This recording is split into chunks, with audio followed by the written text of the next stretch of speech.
네, 오늘 함께 묵상할 하나님의 말씀은 에베소서 3장 14절부터 19절까지입니다.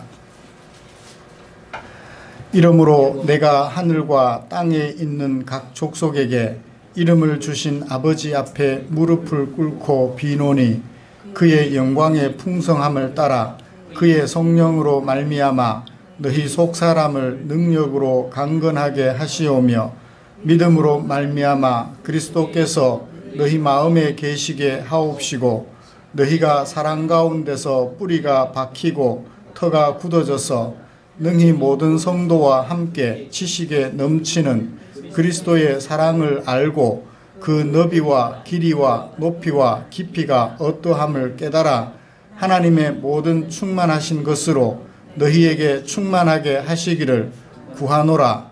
아멘. 에베소 교회 성도들은 자신들에게 복음을 전해준 바울이 환난을 당함으로 인하여 낙심에 빠졌습니다. 지도자가 환난에 처하였으니 그를 따르는 사람들이 낙심에 빠지는 것은 어쩌면 피할 수 없는 현상이 아닐까 생각이 되기도 합니다. 바울이 당하는 환난 그 자체 때문일까요? 아니면 바울이 환난 당하는 것은 가짜 선지자이기 때문이라고 이간질시키는 그 사람들 때문이었을까요? 어떻든 에베소 성도들은 지도자이며 복음을 전해주었던 바울이 환난 당함으로 인하여 낙심에 빠졌습니다. 이간질시키는 자들이나 에베소 교회나 하나같이 이 생각을 버리지 못했기 때문에 바울이 환난 당함을 인하여 낙심에 빠졌던 것이 아닌가라는 생각을 해봅니다. 그것은 무엇일까요? 예수님을 믿으면 환난에서 면제되고 형통한 일만 가득하다. 아마 그런 생각들을 가지고 있었기 때문일 것입니다. 우리도 예수님을 구주로 영접하고 하나님의 백성으로 살아가려고 하면 환난을 당하게 됩니다. 그때마다 사람들은 이렇게 말하죠. 예수님을 잘 못 믿어서 그렇다. 기도하지 않아서 그렇다. 신앙이 잘못돼서 그렇다. 라고 말입니다. 그러나 여러분, 성경은 말합니다. 예수님을 구주로 영접하고 그 말씀대로 살아가고자 하면 그것은 세상을 거꾸로 사는 것이라. 그래서 환난이 많다고 말합니다. 예수님께서도 제자들을 세상으로 보내시면서 이렇게 말씀하셨죠. 갈지어다. 내가 너희를 보냄이 어린 양을 이리 가운데로 보냄과 같도다. 우리가 살아가는 세상을 이리라고 얘기를 해요. 이리와 같은 세상이다. 이리가 살아가는 것 같은 그 세상 속에 하나님께서 우리를 보내시면서 양 같은 너희를 이리 가운데로 보내는 것과 같다 라고 말씀하신 것을 살펴보면 예수를 믿고 살아가는 우리에게 결코 순탄치만은 않은 환난들이 놓여 있음을 알게 됩니다. 이리 가운데 살아가는 양떼가 어찌 평안하고 형통하기만 하겠습니까? 오늘도 어떤 환난이 다가와도 변함없이 하나님을 예배하며 살아가고자 하는 우리를 위하여 하나님께서는 에베소서 3장 14절부터 19절까지 말씀을 주셨습니다.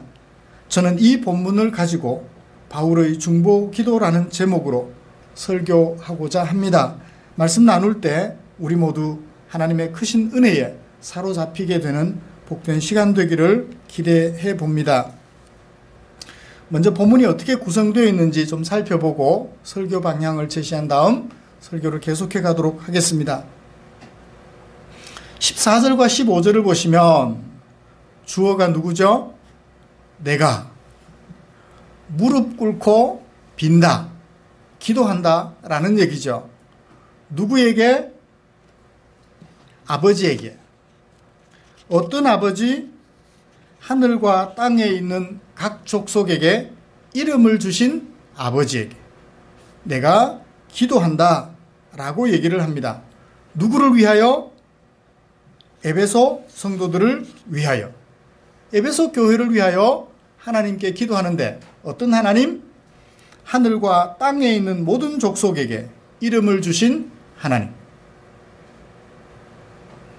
그러니까 하나님은 하나님인데 뭉뚱그려 그냥 통으로 하나님이 아니라 각 사람에게, 각 민족에게 이름을 주신 하나님께. 바울이 무엇을 말하려는 것 같습니까? 하나님은 하나님인데 어떤 하나님? 각 사람들을 기억하시고 각 사람들에게 간섭하시는 세밀하신 하나님. 우리 대한민국을 사랑하시는 하나님, 그러면 좋아요? 아니면 안정숙 집사님을 사랑하시는, 아시고 사랑하시는 하나님, 그러면 좋아요? 그렇죠? 대한민국의 하나님, 이 인류의 하나님이기도 하지만 나의 하나님이 되기도 하신다는 것을 바울은 지금 얘기를 하는 거예요. 나와 너희들의 하나님, 그 하나님께 기도한다라고 말함으로써 하나님이 어떤 분이신지를, 바울이 기도하고 있는 그 대상, 하나님이 어떤 분이신지를 우리에게 잘 소개해주고 있습니다. 자, 그 하나님께 무엇을 기도하나요? 16절부터 19절까지 세 가지 기도하고 있는 내용을 우리에게 소개해주고 있습니다.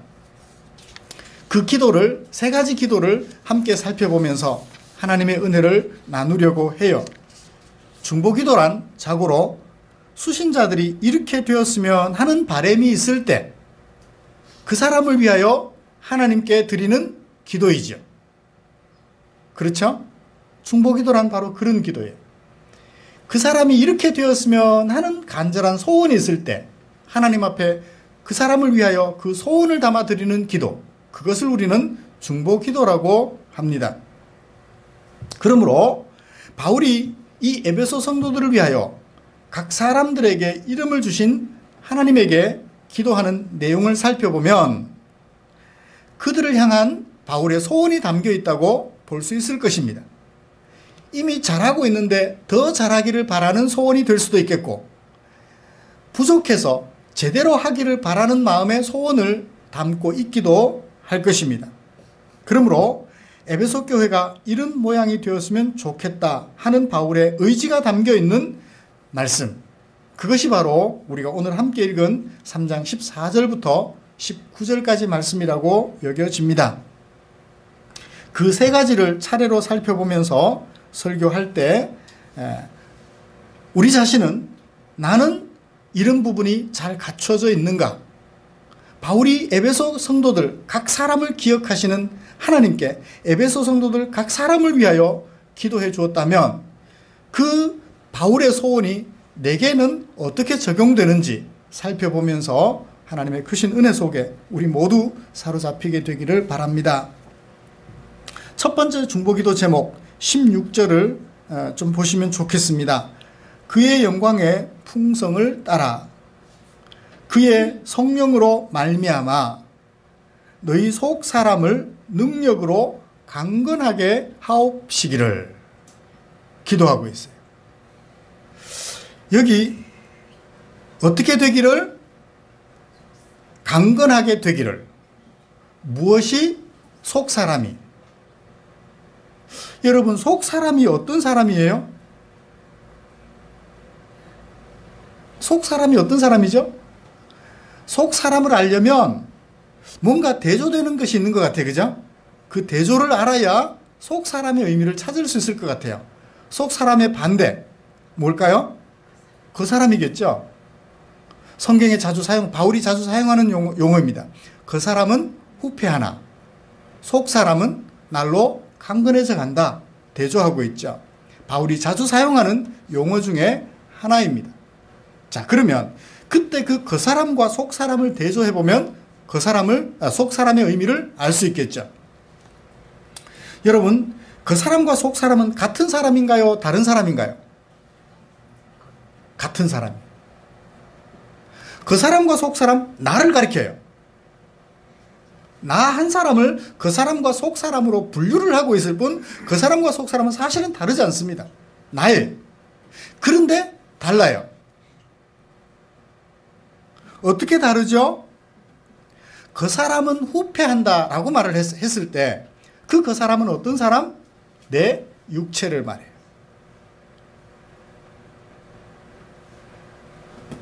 제가 거울을 보면서 요즘 깜짝깜짝 놀랍니다. 왜 놀라느냐고요? 다른 데는 별로 안 놀라는데 뭐 머리는 이렇게 보면 잘 안 보이니까요. 이렇게 해서 여러분들이 보시면 좀 표시가 나겠지만 뭐 이렇게 보면 거울 보면 전 몰라요. 그래도 여기 위에 있으니까 없어지면 모르겠지만 제일 놀라는 데가 어디냐면 목이에요. 이거 이렇게 당겼다가 놓으면 안 돌아가요. 전에는 안 그랬거든요. 이거 당겼다가 놓으면 안 돌아가요.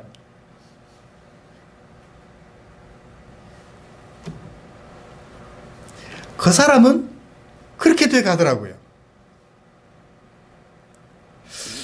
우리 어른들께서 이렇게 말하니까 저를 보고 어떤 생각하실지 모르겠습니다. 좀 더 있어 봐라. 그래 좀 더 있으면 더 놀라겠죠. 수용해야 되겠죠. 어떡하겠어요. 그렇게 그 사람은 우리 육체는 늙어져 간다는 것입니다. 그럴 때 그 속 사람은 그러면 뭘까요? 속 사람은 이 그 사람과 달리 내 속에 있는 인격, 인품, 그것을 다른 복음서 기자들은 심령이라고도 표현을 해요. 심령. 어떤 사람은 영적 육체, 그의 영혼, 뭐 이렇게 얘기도 하기도 합니다.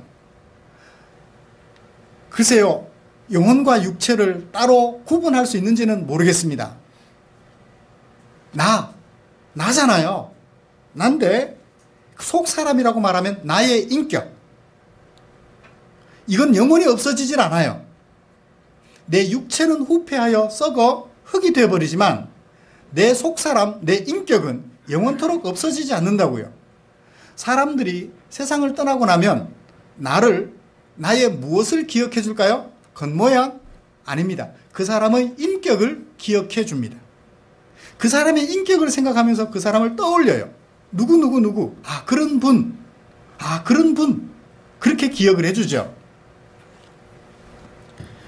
일반적으로 우리가 다른 사람을 위해서 기도할 때 그 사람을 위해서 기도해줘요? 속 사람을 위해서 기도해줘요? 그 사람을 위해서 기도 많이 하죠. 건강하십시오. 부자 되십시오. 그 사람을 위해서 기도 많이 해줍니다. 이런 어려운 일에 처했는데 그런 어려운 일 다 해결하고 형통하게 해주십시오. 일반적으로 우리는 그 사람을 위해서 기도해줘요. 이번에 대학 입시 준비하고 있는데 성공적으로 잘 합격하게 해주십시오. 이번에 취업 준비를 하는데, 이번에 결혼을 하려고 하는데 좋은 배필, 그 사람을 위하여 많이 기도해줘요. 그런데 바울은 지금 속 사람을 위해서 기도해주고 있어요. 그 사람의 인격을 위하여 기도해주고 있다고요.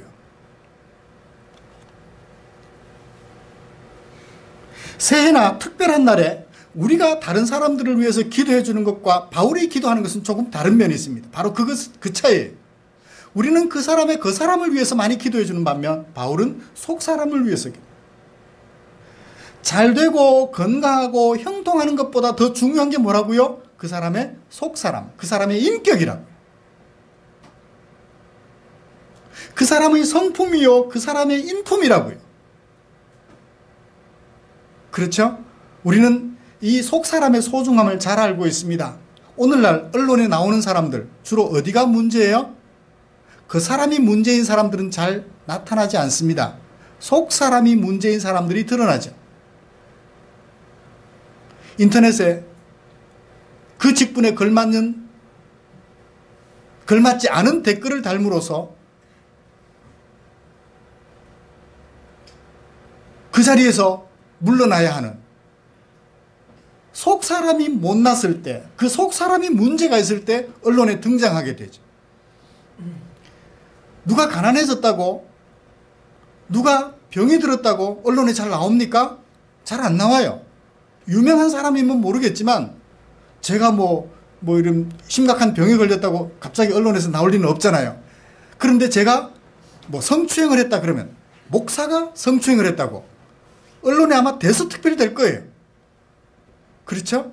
제가 가난해졌다고 언론에서 누가 거론해 줄까요? 아닙니다. 제 속 사람이 문제가 됐을 때 목사가 그랬다고 아마 언론에서 야단법석일 거예요. 그만큼 우리에게 속 사람은 중요한데, 실제 생활 속에서는 뭘 찾아야 자꾸? 그 사람을 찾는 거예요. 바울은 실제 생활 속에서나 또는 언론에 노출되는 상황 속에서나 무엇이 더 중요하다고 생각하나요? 속 사람이 중요한 거예요. 공부 좀 못해도 괜찮아요. 속 사람이 아름다우면 그 사람 어디 가도 욕 안 먹어요. 얼굴이 좀 못생겨도 괜찮아요. 그래서 수술 안 해도 괜찮아요. 그 사람이 속 사람이 아름다우면 그 사람은 모든 사람들에게 사랑받아요. 자주 듣는 말 뭔가요? 맏며느리감이라고. 얼굴은 못생겨도 성품이 너무 좋아서 맏며느리감이다. 그런 얘기 자주 듣잖아요. 얼굴 잘생겨서 맏며느리감이라는 얘기 들어보나요? 없어요. 그 사람의 속 사람 때문에 칭찬 듣고 사랑받죠. 속 사람. 그러면 그 속 사람은 어떻게 강건하게 될 수 있을까요? 바울은 자신도 그 에베소 성도들의 속 사람을 강하게 할 수 없다고 생각하는 것 같습니다. 자신의 한계를 인정하는 것 같아요. 내가 너희들의 선생이지만 너희들의 속 사람까지는 내가 강건하게 할 수가 없다는 겁니다. 그래요. 여러분들의 속 사람을 제가 어찌 강건하게 하겠습니까? 비록 설교하고 있지만, 설교하는 그 시간을 통하여 속 사람이 어떠해야 한다는 것 잠깐 깨달을 수는 있지만, 실제로 여러분들의 속 사람이 강건하게 되는 것은 제가 해드릴 수 없어요. 그렇죠? 일일이 따라다니면서 권사님 그러지 마세요, 집사님 그러지 마세요 할 수 없잖아요. 저도 잘 못하는데요. 누가 에베소 성도들의 속 사람을 강건하게 할 수 있어요? 바울이 누구에게 의지하는지 보면 알 수 있어요. 누군가요? 성령 하나님이라고 얘기를 합니다. 성령으로 말미암아 속 사람이 강건하게 될 수 있다라고 얘기를 해요. 성령 하나님으로 말미암아. 자, 여기서 성령 하나님의 역할은 무엇인가요? 강건하게 되도록 도와주시는 것 같아요. 강건하게 되도록 가르쳐 주시는 것에 대해서 얘기하기보다는 강건하게 되도록 도와주시는 역할을 여기서 얘기하고 있는 것 같습니다. 에베소 성도들이 강건해져야 하는데, 강건하게 되도록 어떻게 한다? 도와주신다라는 거예요. 가르쳐 주는 것은 누가 가르쳐 줬나요? 사도 바울이 가르쳐 줬어요. 누구의 도우심을 받아? 성령 하나님의 도우심을 받아. 기억나고 생각나고 해석해서 가르쳐 줬어요. 에베소 성도들은 배운 그대로 세상에 나가서 그 속 사람이 강건하게 되는데, 누구의 도우심으로? 성령 하나님의 도우심으로. 아이가 태어났어요. 강건하게 자라려면 누구의 도움이 필요한가요? 부모의 도움이 필요해요. 선생님의 도움이 필요해요. 가족들의 도움이 필요합니다. 주변 사람들의 도움이 필요해요. 혼자 자라날 수가 없습니다. 그렇죠? 부모는 부모의 역할로서 아이가 강건하게 되도록 도와주고, 형제는 형제로서 다른 형제가 강건하게 되도록 도와주며, 친구는 친구로서 친구가 강건하게 되도록 도와줍니다. 선생님은 제자가 강건하게 되도록 도와줍니다. 마찬가지로 성령 하나님도 우리가 강건한 사람들이 되도록 도와주신다라고 얘기를 하고 있습니다. 바울은 그것을 알았기 때문에 에베소 성도들의 영적 강건함, 그 인격이 강건한 훌륭한 사람들이 되도록 하기 위하여 누구에게 위탁합니까? 성령 하나님께 위탁해요. 자, 이것을 오늘 우리 쪽으로 가져와서 이해를 해봅시다. 우리가 인격적으로 강건하여 훌륭한 사람들이 되려면, 흔들림 없는 아름다운 인격을 소유하는 사람들이 되려면 누구의 도우심이 필요해요? 성령 하나님의 도우심이 필요해요. 이 목사의 도움도 필요하지만 성령 하나님의 감동하심을 따라 말씀을 가르쳐 드리는 이 목사의 도움도 필요하지만 직접적으로 성령 하나님께서 도우시는 도우심이 여러분들에게 필요하다는 거예요. 그러므로 설교 들은 대로 살아가려고 할 때 지치고 힘들어서 그렇게 살기가 힘들 때는 어떻게 해야 될까요? 바울이 위탁했던 대로 성령 하나님께 맡겨주신 대로 성령 하나님 저를 도와주십시오. 저를 도와주십시오. 입에 욕이 이만큼 나오고 싶어서 여기까지 나와 있는데 하나님 아버지 그것을 꿀꺽 삼킬 수 있어 잠재워버릴 수 있도록 내게 역사해 주십시오. 도와주십시오. 라고 기도하십시오. 그러면 그 인격이 하나님이 원하시는 아름다운 인격으로 세워져 갈 줄 믿습니다. 바울은 에베소 성도들이 이런 사람들이 되기를 위하여 기도했던 것입니다. 그 인격이 아름다워 누가 보아도 칭찬할 만한 아름다운 인격이 되는데 누구의 도우심으로? 성령 하나님의 도우심으로 아름다운 인격을 갖추게 되기를 위하여 기도해 주셨습니다. 사랑하는 성도 여러분, 우리 자신의 의지, 우리 자신의 힘만을 의지하지 마십시오. 할 수 있다? 할 수 있기는 뭐가 할 수 있어요? 우리가 무슨 능력이 있죠? 어떤 사람들은 그래요. 기도하면서 자꾸 할 수 있다, 할 수 있다, 할 수 있다 해버려요. 그럼 할 수 있대요. 할 수 있다, 할 수 있다 자꾸 반복하면 이상한 방언만 하게 되지. 자꾸 같은 말 반복해 보세요. 나중에는 혀가 꼬여가지고 이상한 말 나온다고. 그러면 또 뭐라고 그래요? 성령의 방언이래요. 뭐 이상한 말 해놓고 방언이래요. 혀가 꼬여서 나오는 거예요. 그렇죠? 그래요. 우리 자신만 의지하지 마십시오. 성령 하나님께 도움을 청하십시오. 그러면 성령 하나님께서는 언제든지 우리를 도와주시기 위하여 준비하고 계셔요.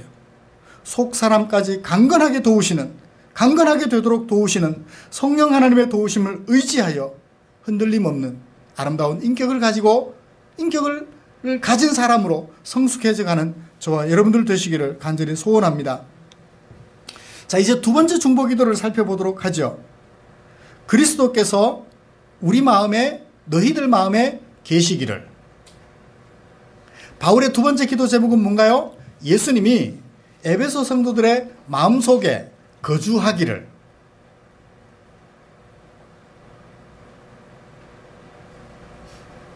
에베소 성도들의 마음속에 예수님께서 집을 짓고 거주하게 되시기를 기도하고 있어요.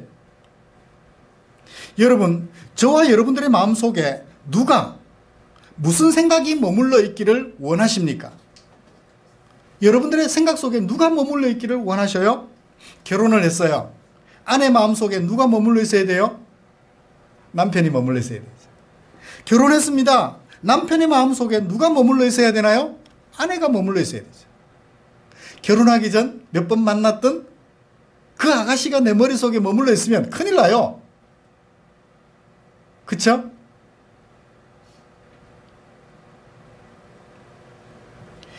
아내의 마음속에는 남편이 머물러 있어야 되고 남편의 마음속에는 아내가 거주해야 하는 것처럼 예수를 믿는 우리들의 마음속에는 예수님이 머물러 있어야 돼요. 그래서 아내가 원하는 대로 오늘은 일찍 들어가야지. 오늘은 어디로 가야지. 아내가 그 일을 하자 했으니 오늘은 그 일을 해야지. 남편이 이것을 원하니까 내가 그것을 준비해야지. 하는 것처럼 예수님께서 이것을 원하시니 내가 그것을 해야지. 예수님께서 여기를 가야 한다고 말씀하시니 내가 거기로 가야지. 예수님께서 이런 말을 해야 한다고 하니 내가 그런 말을 해야지. 내 마음속에 예수님이 거주하셔야 한다는 것입니다. 예수를 모셔놓고 내 마음속에 예수를 모셔놓고 딴 데 자꾸만 생각이 가면 어떻게 돼요? 예수님이 답답해 하시겠죠. 이어령 교수님 혹시 아시나요? 국어 국문학자로서는 대단하신 분이시죠. 이분이 이런 말씀을 하셨어요. 누가 이건 몸에 안 좋은 암을 유발할 수 있는 물질이다. 어떤 과학자가 그렇게 말하면 가게에서 그 물건이 없어져 있어요? 없어져 버려요. 그런데 예수님이 그렇게 하면 안 되라고 말하면 그 안 되는 것들이 없어질까요? 여전히 있을까요? 여전히 있어요. 누구 말이 더 신뢰를 받아요? 과학자의 말이 더 신뢰를 받아요. 한국 교회가 이렇다고 과학자나 누구가 그 사람과 관련된 얘기를 하면 100% 믿고 무조건 따라하면서 속 사람을 강건하게 하기 위하여 우리의 주인 되신 예수님이 뭐라고 말씀하시면 무시해버린다고. 그래서 한국교회 성도들에게는 예수님의 말씀보다 과학자의 말이 더 신뢰를 얻는다고. 이거 예수를 믿는지 과학을 믿는지 모르겠다고. 그렇죠? 그 말씀 들으면서 타당성 있다라는 생각이 들었어요. 그렇습니다. 우리 마음속에는 예수님이 머물러 있어야 돼요. 우리 마음속에 돈이 머물러 있거나 우리 마음속에 음란한 생각이 자리를 잡고 있거나 우리 마음속에 욕심이 자리 잡고 있거나 우리 마음속에 미움이나 질투가 자리 잡고 있다면 내가 예수 믿은 것이 무슨 의미가 있을까요? 내 마음속에 사랑이 자리 잡고 화평이 자리 잡고 화목이 자리 잡고 온유, 자비, 양선, 충성, 절제가 자리 잡는다면, 그래서 예수님이 내 안에 자리를 잡는다면 우리는 어떤 사람? 예수님의 사람이 되는 거죠. 아름다운 예수님의 열매들을 맺게 되는 것입니다. 자, 그러면 그리스도께서 우리 마음에 머물게 하려면 어떻게 해야 될까요? 17절에서 바울은 중보기도 하면서 말합니다. 믿음으로 말미암아. 누구를 믿음으로? 예수 그리스도를 믿음으로 말미암아 예수님이 우리 마음속에 거할 수 있다는 거예요. 자, 그렇다면 이 믿음은 뭘까요? 내게 다가오신 예수님에 대한 반응이에요. 당신 같으면 내 인생을, 내 인격을 맡겨도 되겠습니다 라는 반응이라고.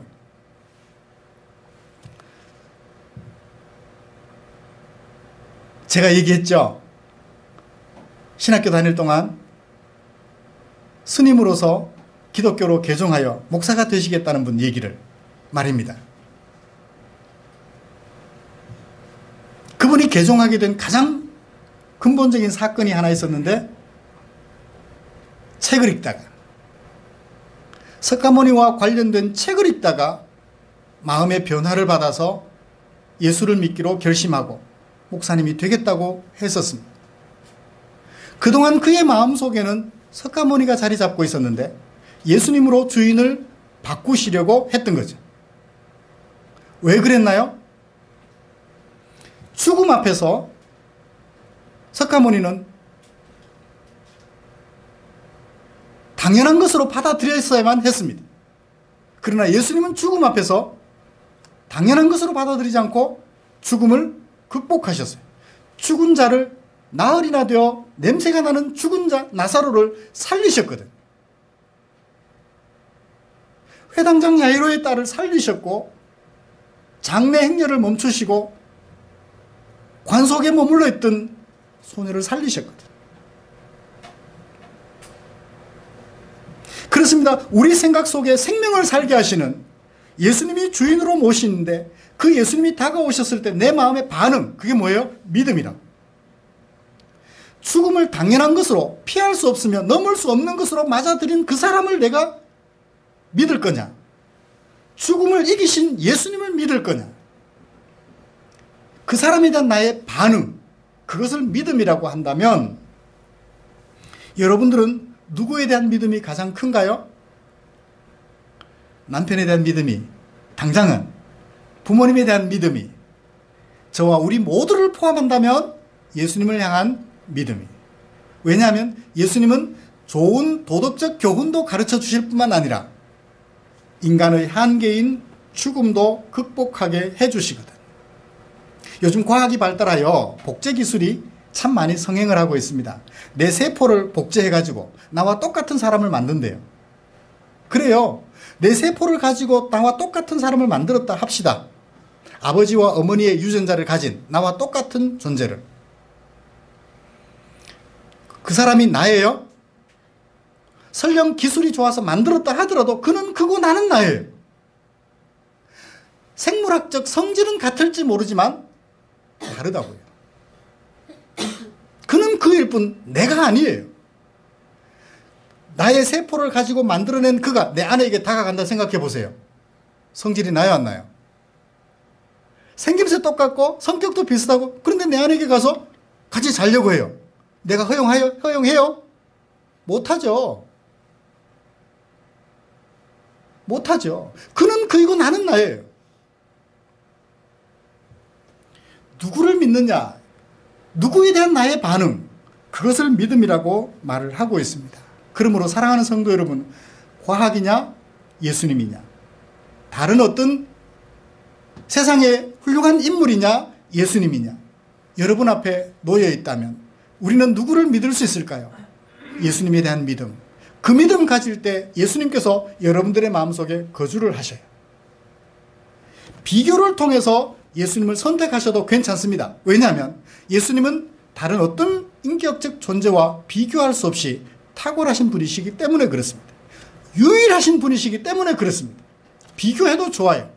비교하지 않고 최고로 여겨도 좋아요. 도마가 그랬죠. 에이, 예수님 허리에 창자국 난 거, 손과 발에 못자국 난데 내 손가락 안 넣어보면 부활하신 거 못 믿겠어. 뭐를 더 중요하게 여겼나요? 과학을 더 중요하게, 현실을 더 중요하게 여겼던 거예요.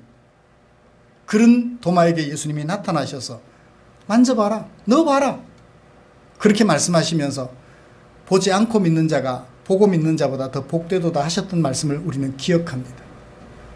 그래요, 예수님은 이와 같이 세상의 그 어떤 존재와 비교할 수 없이 탁월한 분이세요. 그래서 믿어도 좋아요. 그러나 다른 사람들과 비교하여 탁월하신 분이라고 생각하시고 믿어도 좋습니다. 왜냐하면 예수님은 다른 어떤 인격체와 비교하여 견줄 수 없는 놀라운 분이시기 때문에 그렇습니다. 그만큼 경쟁력이 있다는 거예요. 이런 예수님을 믿음으로 말미암아 예수님께서 여러분들의 마음에 거주하시는 주인 되시기를 주님의 이름으로 간절히 축복합니다.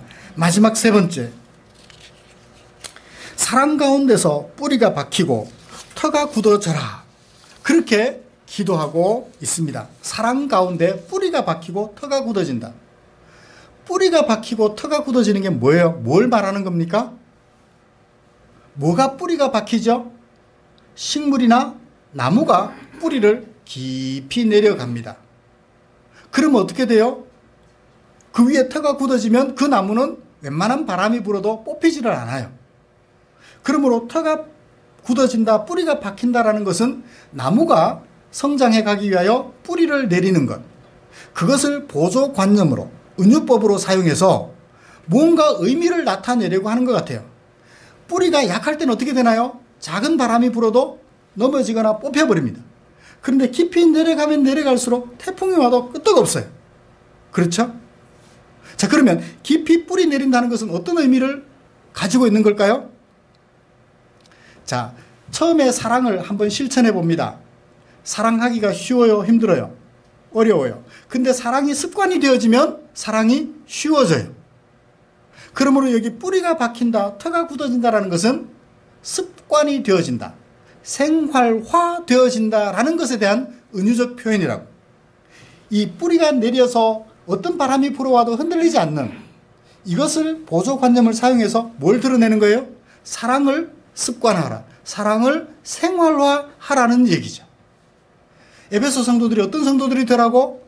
사랑이 습관이 된 사람들이 되라고. 그 사랑은 어떤 사랑일까요? 그 사랑을 하게 되면 하나님이 모든 19절 마지막에 하나님의 모든 충만하신 것으로 우리에게 충만하게 된대요. 뭐 하게 되면? 사랑의 습관이 되면 하나님이 내 안에 가득하게 된다는 거예요. 사랑하게 되면. 왜 그럴까요? 하나님은 사랑이시기 때문에.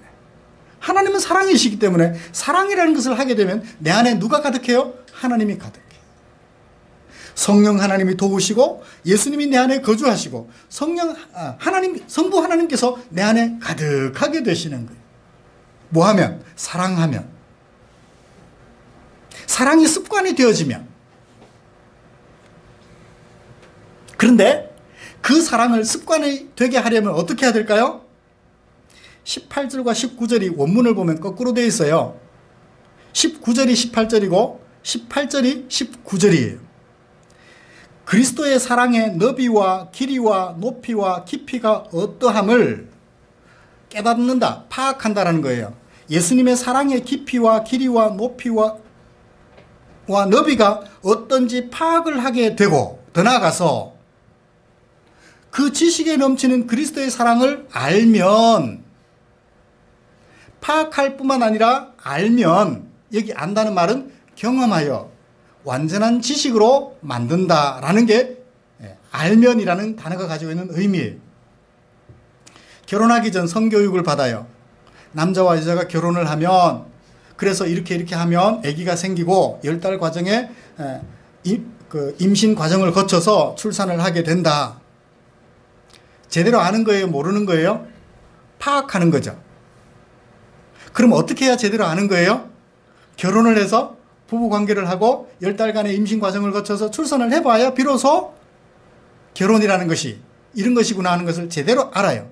경험하여 완전히 지식을 얻게 되는 것, 뭐라? 안다. 깨닫는다는 것은 뭐가 어떻게 되고 하는 것을 파악한다. 파악하는 게 먼저예요? 아는 게 먼저예요? 거꾸로 하는 사람도 있어요. 속도 위반. 그렇죠? 속도 위반하는 경우도 있습니다만, 대체로 보면 파악한 다음에 알게 돼요. 그래요. 하나님이 우리 안에 충만하게 거하시게 하려면, 사랑이신 하나님을 우리 가운데 충만하게 거하시게 하려면 사랑을 습관화하면 되는데, 그 사랑을 습관화하기 위해서는 어떻게 해야 된다?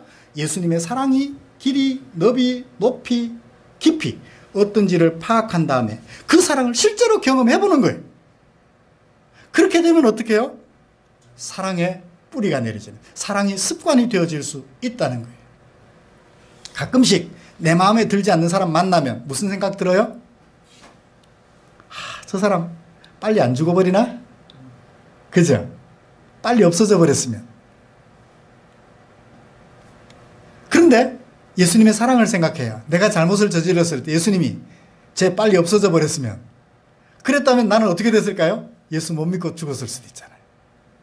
그런데 참아주셔서 오늘 내가 예수를 믿게 되었고 하나님의 백성으로 살게 됐어요.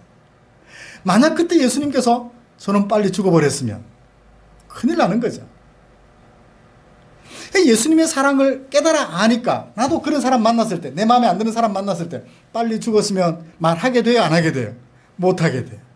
그 사랑을 파악하고 나니까 실제로 내가 그렇게 못하게 돼요.